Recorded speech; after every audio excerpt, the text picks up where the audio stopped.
What is dexamethasone? How could it save thousands of COVID-19 patients' lives, and when will it be used? A cheap and widely available steroid, commonly used to treat arthritis, can help save the lives of patients seriously ill with coronavirus, a trial has found. The drug dexamethasone is a major breakthrough in the fight against the deadly virus, UK experts say. But what is dexamethasone and just how important is it in the global effort to treat coronavirus? What is it? Dexamethasone is a widely used steroid drug which works to reduce inflammation. It has been used to treat a number of different conditions, including rheumatoid arthritis and asthma. The drug is also used in end-of-life care and can work to prevent the immune system from destroying blood platelets in people with blood disorders. Patients with a brain tumor may also be prescribed dexamethasone to reduce swelling around the tumor. When was it created? The drug was developed in 1957 and was first approved for medical use by the Food and Drug Administration in the US in 1958. How much does it cost? Dexamethasone is relatively cheap, with researchers saying the cost of a course of treatment for people seriously ill with coronavirus is about £40. The NHS now plans to make the drug available to all patients in hospital who will benefit from it. Dexamethasone is also available globally at cheap prices, meaning poorer countries will benefit. How was the UK trial conducted? A team from the University of Oxford recruited 2,104 patients who received 6 mg of dexamethasone once a day either orally or by intravenous injection for 10 days. Their outcomes were compared with a control group of 4,321 patients. How big a breakthrough is this? It was hailed a major breakthrough in the fight against COVID-19 by scientists and politicians alike. Researchers estimate if they had known what they now know about the steroid at the start of the pandemic, 4,000 to 5,000 lives could have been saved. What did the trial prove? The mortality rate of those with COVID-19 who end up on a ventilator is above 40%, but this figure was reduced by a third among those prescribed dexamethasone.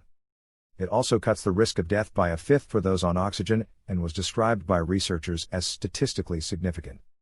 Based on the results, one death would be prevented by treatment of around 8 patients on ventilators, or around 1 in every 25 patients requiring oxygen alone. Does it help treat coronavirus generally?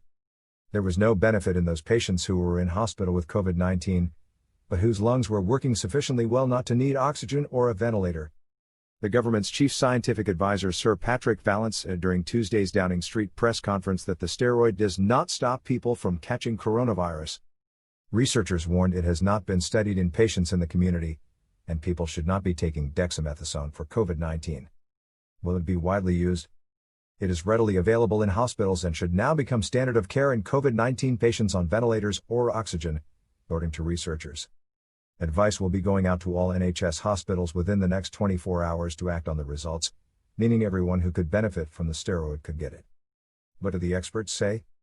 Peter Horbu, professor of emerging infectious diseases in the Nuffield Department of Medicine, University of Oxford, and one of the chief investigators for the trial, described it as an extremely welcome result.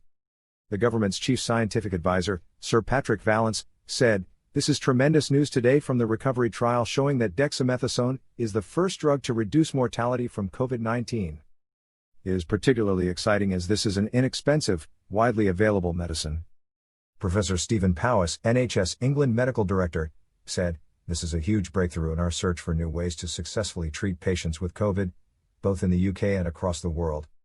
England's Chief Medical Officer Professor Chris Whitty said it was the most important trial result for COVID-19 so far, and will save lives around the world.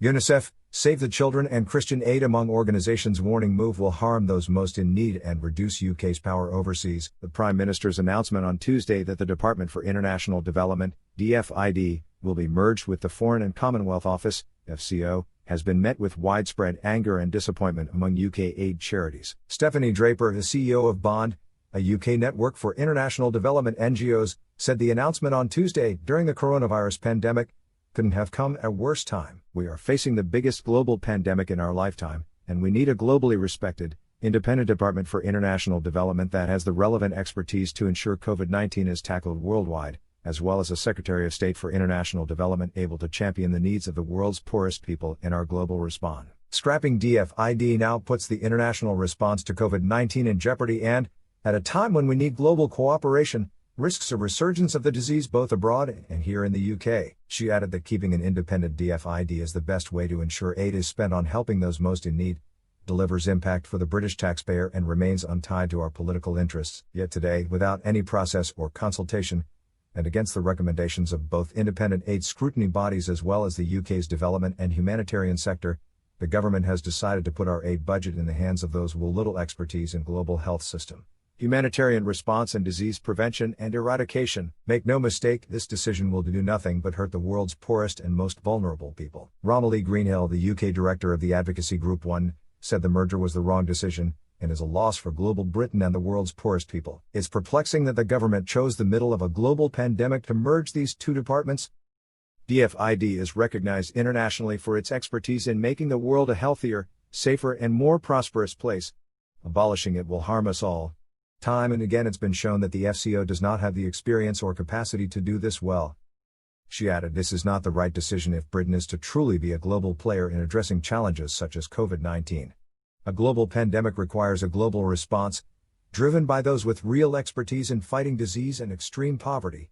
Capitals around the world will be dismayed that the UK appears to be stepping back from global leadership at the very moment it is needed most. Mark Sheard, CEO of World Vision UK, said the announcement was shocking evidence of the UK putting its own economic interests above saving lives. The terrible irony is that global Britain has today shrunk following years of an anti-aid agenda taking root at the heart of government. While cross-governmental coordination is absolutely necessary, this should not be done at the expense of aid quality, for which the world's poorest will pay the price. It has already been warned that COVID-19 could set back global poverty levels by 30 years. The end of an independent DFID will drive us even further backwards. He added that giving the Foreign Secretary oversight of aid would mean less transparency, effectiveness and accountability, and risk money being diverted to address UK foreign policy interests rather than alleviating poverty. Diverting funds from the world's poorest communities under the guise of taking back control in the UK would be a dereliction of our responsibility as a nation. Sheard said he was deeply concerned about what will constitute aid under this new department, the Foreign, Commonwealth and Development Office, which is expected to be formed in September. The definition of aid must not be diluted, and it must not become a weapon of foreign policy. Danny Harvey, the executive director of Concern Worldwide, UK, meanwhile, said the merger sends a worrying signal that the eradication of poverty is no longer the primary aim of UK aid. By fusing aid with a national interest, we risk leaving the most vulnerable behind and undermining some of the great progress that has been made. Established 23 years ago, DFID is widely respected and consistently outstrips the FCO in independent reviews for both transparency and aid impact. DFID has championed development initiatives on gender equality, health, nutrition, education and building resilience to climate change.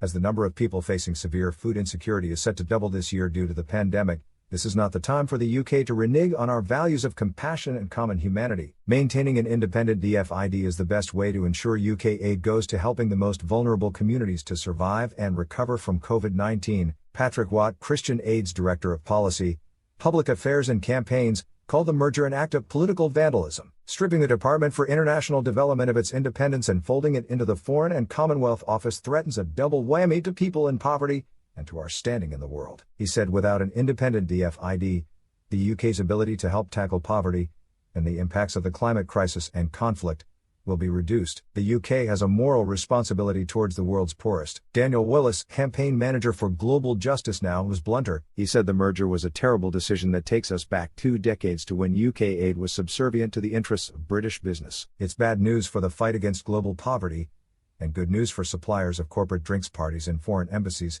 he said. No one who believes that UK aid can have a positive impact in the world thinks this is a good idea. Just last week, MPs urged the government to abandon this merger on the grounds that it would destroy the effectiveness and transparency of UK aid. The merger signaled a conscious shift to a development model based on a hollowed-out state that is forced to rely on corporate partners to function at home and abroad. He added, DFID has been far from perfect, but its formal independence from the Foreign Office has offered some protection from aid money being treated as a slush fund for business interests. Now that's been swept away, Empire 2.0 here we come. Kevin Watkins, the chief executive of Save the Children, said the merger was a flawed decision that flies in the face of commitments made in the government's manifesto. During the biggest humanitarian crisis in a century, when the COVID-19 pandemic is reversing hard-won gains in child and maternal health, education, and poverty, this is a baffling and deeply damaging move.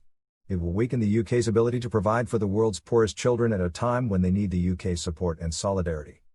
Watkins said a cabinet minister for international development must be retained to ensure that humanitarian considerations are heard at the highest level of government, and the government must move immediately to protect the focus and quality of aid now spent through the Foreign Office. Sasha Deshmukh, the executive director of UNICEF UK, said the merger risked damaging the UK's international standing. The UK's global leadership on international development, which saves lives every day and is critical to our standing around the world, should not be lost among the broader range of goals that fall under other foreign policy objectives. The timing of this merger means particular attention will need to be paid to the vital DFID-funded programs around the world that are responding to the current crisis and are already facing unprecedented threat and disruption. Deshmukh's words were echoed by the chair of the International Development Committee, Sarah Champion, who feared the merger would jeopardize the UK's world-leading humanitarian work. The International Development Committee's review showed it is abundantly clear that DFID is an incredibly strong and well-respected department internationally. DFID offers a vital lifeline for so many people struggling around the world and is well-respected by NGOs on the ground, literally saving lives. We cannot lose sight of why we support other countries with official development assistance. We help children access quality education, we boost healthcare facilities, we ensure people access justice and security. DFID's work considerably increases the UK's clout on the world stage, amplifying our voice in multilateral organizations and extending our diplomatic influence in country. She added, "We have received extensive evidence that merging foreign affairs departments and aid departments erode international reputations, and actually are so costly and disruptive there is very little benefit. In the cases of Canada and Australia, the mergers have not improved the quality of aid, and we have heard that the reorganizations eroded their soft power.